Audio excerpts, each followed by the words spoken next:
Welcome back to the Real Estate 401k show. It is Friday and it is story time with Mike Weinstein and Ryan Gerdes. So one of our favorite times of the week where we just share the stories of our clients and our viewers and the ways that we've helped them build wealth in real estate, whether it's successes or helping them overcome challenges. So you're going to want to text the word story to 623-AZ-RECON. That's story to 623-AZ-RECON. Just reach out to us. We'd love to have a conversation with you and see whether there is a path there for us to work together. All right. So this is going to be quick because we don't have no Justin. Yeah, that's right. Well, I had one story, and then I just got a text message right before we started.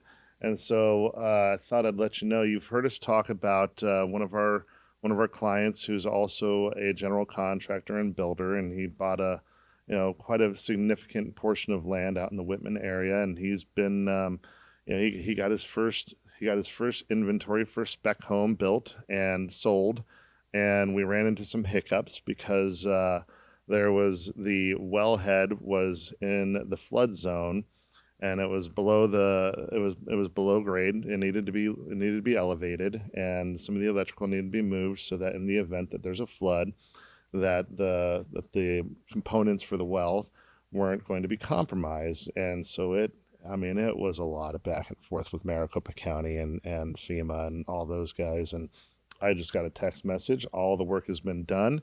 The inspector went out there, stamped it, and so we should have clear to close on that bad boy here in the next couple of days, my friend. All right. So that's a pretty big one, and so for him, it's been very difficult because it's his first one, and so banks are leery about backing investors on their first one because they don't have evidence of success yet. Record, right? They don't have proof of concept yet, and so this is a big milestone for him. And congratulations, Tom.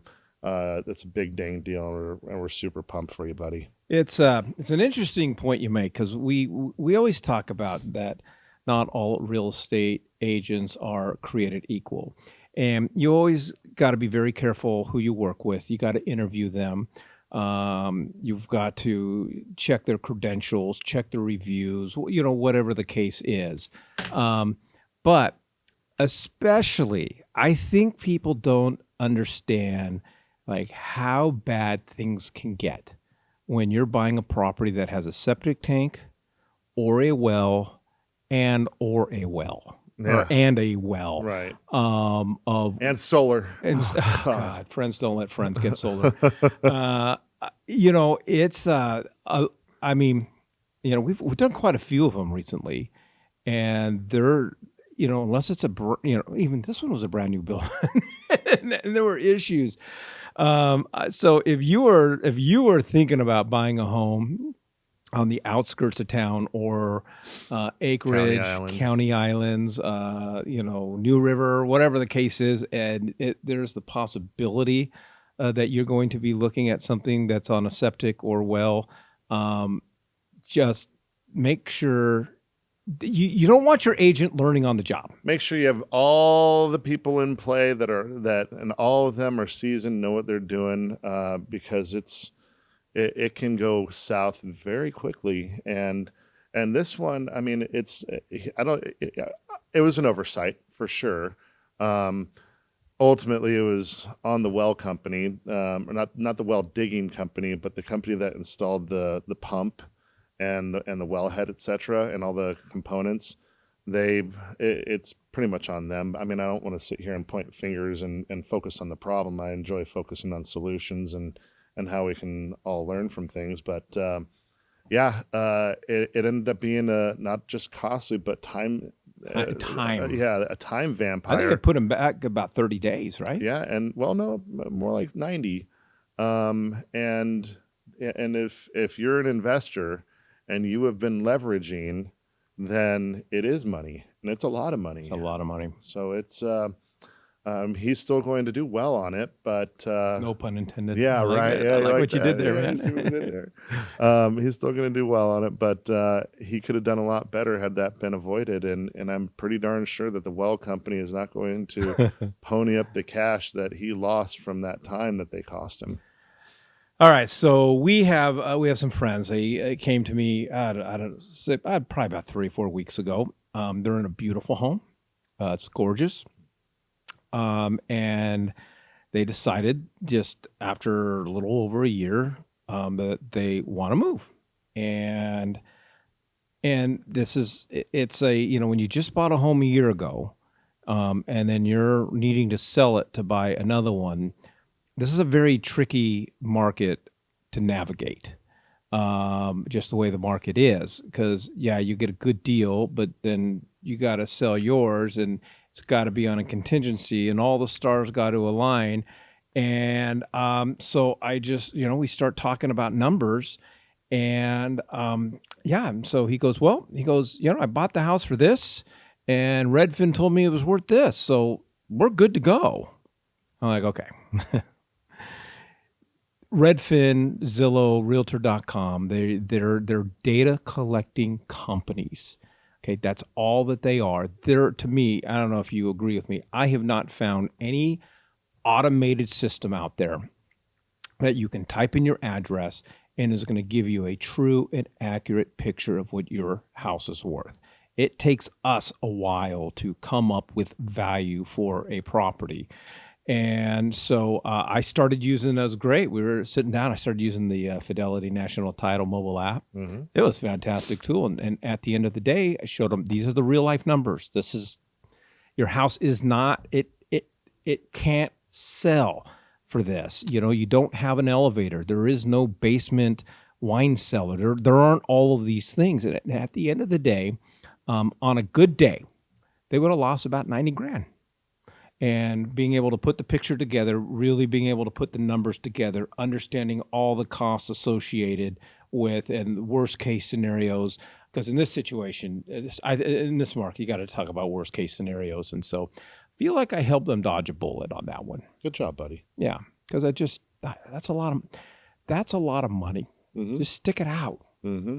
So, all right, it is Friday. If you want to be part of our storyline, you'd like some just advice, some dialogue, some strategies to building wealth in real estate, all you got to do is text the word story to 623-AZ-RECON. That's story to 623-AZ-RECON. All right, Friday, you're up, buddy.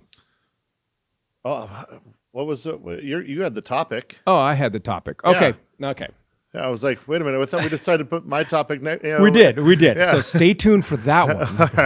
All right. Okay, so we're going to combine a couple things. So favorite bar to watch football in.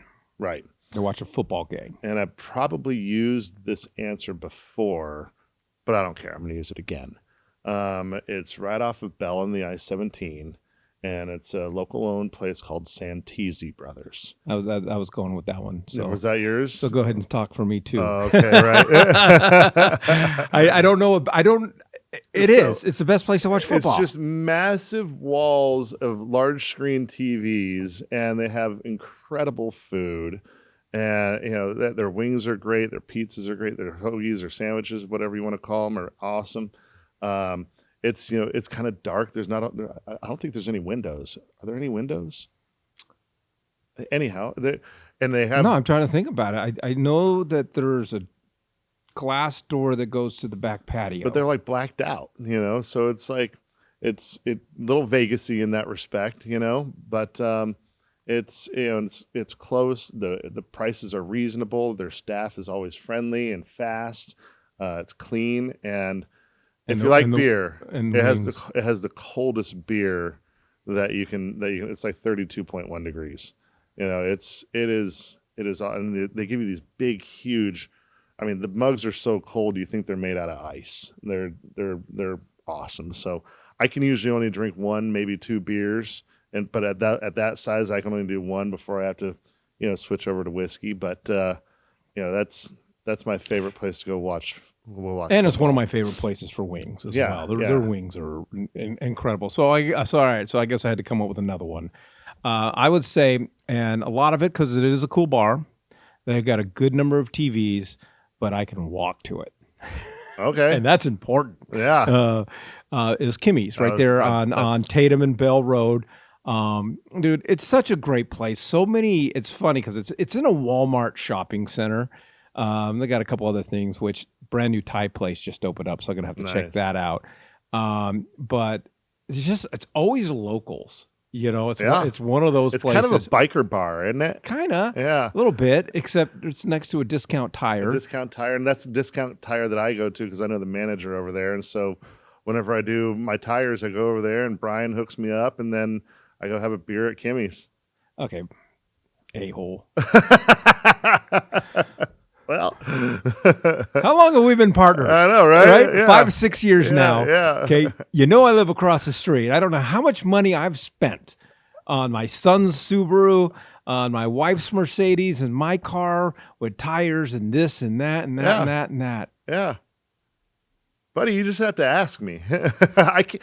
Well, last time I asked you is because you punched my windshield, so that I was did do forced that. to call your windshield guy. So now what you're gonna do? Oh yeah, go check out Brian. Hey, let me slash your tires. I won't do that. But dude, your windshield was struggling, and so I just helped you along. Yeah, It's a it was a push. fist. It wasn't a push. That was a fist. Yeah, fair, but All right. Well, it is Friday. Again, we'd love to have a conversation with you, help you continue on the path to building wealth in real estate, or help you start on the path to building wealth in real estate. And we invite you to be part of our storyline. All you got to do is text the word story to 623 AZ Recon. That's story to 623 AZ Recon, or just type the word story in the comment section.